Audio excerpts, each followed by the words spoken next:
Bonsoir, merci de nous rejoindre à la une de l'actualité. Le port obligatoire du masque en extérieur est prolongé jusqu'au 1er septembre sur le littoral vendéen. La mesure s'applique à 22 communes, de Bouin à l'Aiguillon-sur-Mer en passant par les îles. Elle ne concerne pas en revanche les plages et les espaces naturels. Décision du préfet de la Vendée alors que les indicateurs repartent à la hausse. Le rythme des nouvelles contaminations s'est légèrement accéléré, avec désormais 119 cas positifs pour 100 000 habitants dans le département. Une tendance qui s'observe aussi à l'échelle régionale. Dans les Pays de la Loire, le taux d'incidence atteint 127 cas pour 100 000 habitants, un niveau qui n'avait pas été franchi depuis la fin mai. L'activité hospitalière, elle, continue de progresser. En Vendée, 41 malades sont actuellement pris en charge, dont 8 en réanimation. Au total, dans les Pays de la Loire, on dénombre 220 hospitalisations. C'est 30 de plus que vendredi dernier. Toujours à propos de cette crise sanitaire, l'ARS des Pays de la Loire souhaite constituer une liste de volontaires prêts à intervenir aux Antilles, particulièrement éprouvées par la 4e vague. Les professionnels de santé, mais aussi les étudiants en formation sanitaire, sont invités à s'inscrire via le site internet de l'ARS. 16 soignants ligériens sont déjà mobilisés actuellement en Martinique et en Guadeloupe. Dans l'actualité également, ce rappel de prudence. Après plusieurs noyades accidentelles, 11 personnes sont décédées dans la région depuis le 1er juin, selon Santé publique France. Dans un communiqué, la préfecture de la Vendée indique que la plupart de ces noyades peuvent être évitées en regardant par exemple les horaires des marées ou en se renseignant sur les zones de baignade autorisées. Et pour assurer la sécurité sur les plages, des nageurs sauveteurs sont mobilisés tout l'été à Bretignolles-sur-Mer pour susciter de futures vocations. Des initiations sont proposées aux jeunes.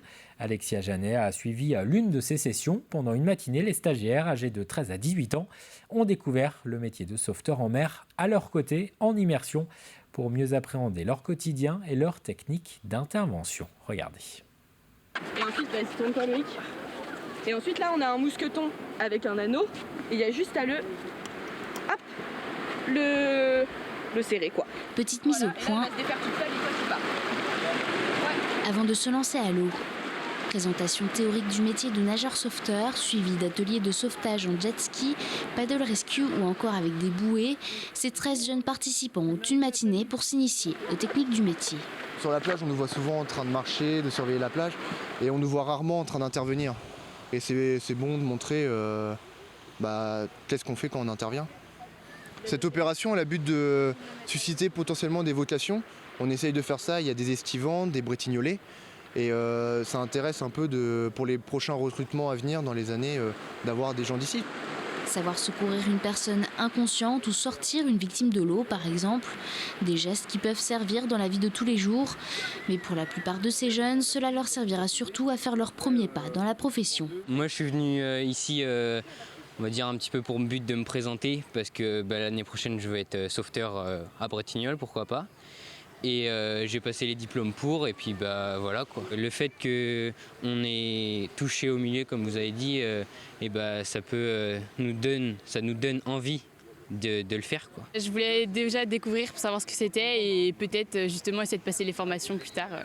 Je sais que je veux faire un truc pour aider les gens, donc là ça peut servir. L'exercice, c'est de voir toute la difficulté quand on a une personne dans l'eau, d'essayer de la hisser sur le paddle. Un apprentissage sous le regard admiratif des parents et celui du responsable des plages. Sauveteur en mer, c'est vraiment l'aboutissement en fait, d'un... C'est long comme formation, c'est presque 200 heures de formation. Un métier en pleine responsabilité, un métier où on a les pieds dans l'eau toute la journée, on a des conditions de travail un petit peu idylliques. Mais c'est aussi un métier qui demande beaucoup de professionnalisme, beaucoup de lucidité, beaucoup de sang-froid, beaucoup d'aptitude physique. À la fin de la matinée, un insigne est remis aux participants. En attendant, pourquoi pas dans quelques années, le diplôme de sauveteur en mer. Parlons d'aménagement à présent avec la réhabilitation du quartier de la Vigne Rose. C'est l'un des quartiers prioritaires de La Roche-sur-Yon. Il va faire l'objet jusqu'en 2023 d'un vaste programme de renouvellement urbain. 554 logements au total vont être rénovés pour un coût évalué à 15 millions d'euros. C'est le chantier le plus important mené par Vendée Habitat depuis sa création. Un premier immeuble composé de 16 logements vient d'être démoli. Au niveau de l'environnement, donc il y a eu la démolition, il y aura celle du silo. Bon. Avec les contreparties, voirie, parking, etc. Au niveau individuel, au niveau des locataires, il y aura tous les logements qui vont être réaménagés. Et au niveau des pieds d'immeuble, pour améliorer là encore le confort et la sécurité de sortie, quand on regarde l'immeuble derrière moi, donc tous ces pieds d'immeuble vont être l'objet de réhabilitation, de réaménagement, de réadaptation. Réduire la fracture numérique et faciliter l'accès à Internet, c'est le sens du programme européen Wi-Fi for You. Bruxelles a lancé un appel à projet pour développer l'installation de bornes dans les espaces publics et offrir ainsi une connexion Internet gratuite. Plusieurs communes vendéennes ont déposé un dossier. Esnay fait partie des villes retenues. Explication, Marie-Aimée Copleutre. Pour les voir, il faut bien lever les yeux et être plutôt observateur. Ces étranges boîtiers blancs sont des routeurs Wi-Fi. Connectés au réseau Internet de la ville, ils permettent aux passants d'accéder gratuitement à Internet. Alors là, tout simplement, on est dans le centre-ville, sur l'espace public, place des Halles, place de l'église, place de la mairie. Vous prenez votre tablette ou votre téléphone et puis tout simplement, eh bien, vous venez choisir le Wi-Fi for You dans le cadre de l'ensemble des réseaux Wi-Fi qui sont disponibles pour votre équipement. Vous connectez, vous n'avez pas besoin de mot de passe et donc l'utilisation est assez simple pour n'importe quel utilisateur. Pas besoin de code, pas de limite de temps, l'objectif est d'assurer à tous ce service. En observant les besoins des jeunes, la mairie a choisi d'installer ces routeurs Wi-Fi dans des lieux assez fréquentés, au dojo, à l'espace Villeneuve ou encore dans le centre-ville. On le voit parfois lorsque le Wi-Fi, même interne de la mairie, est accessible parfois de l'extérieur. Eh bien, on a quelques rassemblements de jeunes le soir qui viennent consulter et donc se connecter au Wi-Fi. En répondant à un appel à projet de l'Union européenne, la ville d'Esnay a été sélectionnée. 15 000 € ont donc été dépensés par l'Union européenne pour les équipements. La mairie s'engage à financer l'abonnement sur 3 ans. Il y avait aussi cette opportunité d'obtenir une subvention de la part de l'Europe qui nous a permis en fait de réaliser l'ensemble de l'opération avec un coût résiduel pour la commune de 280 €. 627 communes françaises ont été sélectionnées pour recevoir la Wi-Fi gratuite. Un coût total de 9 millions d'euros. En sport, le début du mondial football Montaigu ce mercredi soir avec Norvège-Espagne dans le tableau féminin et Espagne-France dans le tableau masculin. Ce sont les seules équipes internationales présentes cette année. Plusieurs d'entre elles ont annulé leur venue en raison de la pandémie. Une crise sanitaire qui avait déjà contraint les organisateurs à reporter cette 48e édition en ce mois d'août.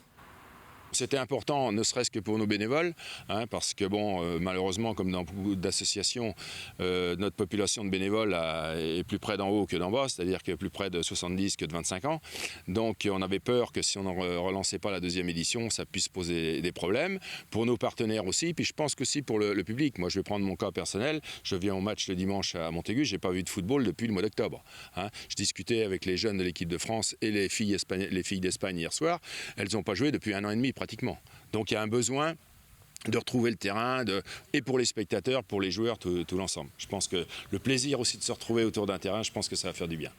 Et dans le challenge des clubs, 8 équipes sont présentes. Les rencontres se déroulent jusqu'à dimanche. Enfin, pour terminer, focus sur cette expérimentation. Un vigneron de Rhônay a fait le pari de faire vieillir une partie de son vin, non pas dans des tonneaux en bois, mais dans des amphores. Une technique déjà utilisée au début de notre ère par les Romains ou les Grecs. La vinification dans des jarres en terre cuite donnerait des arômes différents au vin, selon Frédéric Fagot, que Cyril Guillet est allé rencontrer. Ça, c'est une amphore de Sauvignon pur, élevage 11 mois en amphore, un vin très minéral.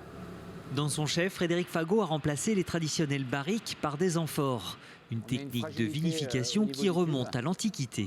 Donc là, on peut voir qu'il y a un tube intérieur qui permet d'introduire le vin directement dans l'amphore et qu'autour, c'est une bombe aseptique quelque part qui protège l'oxydation. Et j'observe une vinification qui est complètement différente qu'en cuve.